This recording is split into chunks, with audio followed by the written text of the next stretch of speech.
One of those lawmakers is Republican Congressman Frank Wolf of Virginia, and he joins us now from Capitol Hill. Congressman Wolf, a lot of people would suggest that there's some hypocrisy here, given that 119 or so terrorists were tried in civilian court in the Bush administration. How do you answer that charge?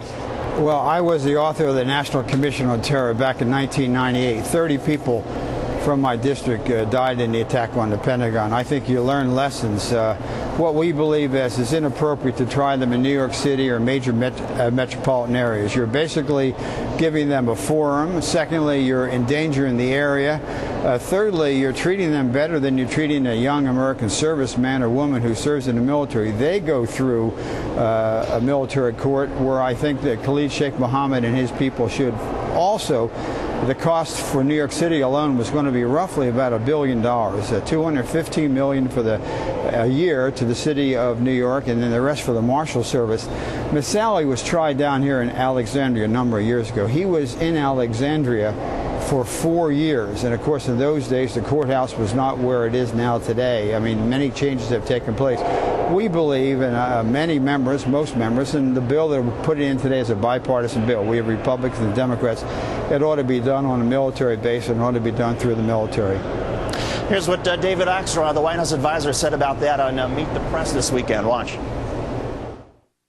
When we tried Richard Reed, the shoe bomber, in the civilian courts for his crime, when we tried the 20th bomber, 9/11 conspirator, Moussaoui, in Virginia for his crime, nobody said anything. Congressman, did you say anything about Moussaoui or Richard Reed?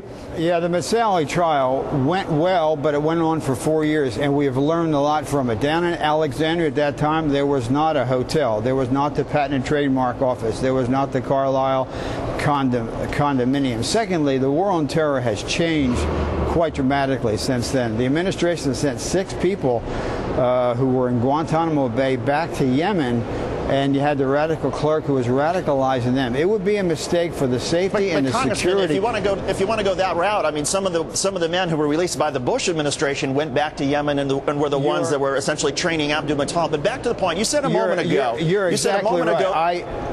You're exactly right, and I think you've learned from those mistakes. Because the Bush administration made a mistake, it doesn't mean you make a mistake now. And on the shoe bomber, he pled guilty. It never went to trial. And thirdly, the shoe bomber took place, Reed, shortly thereafter, 9/11.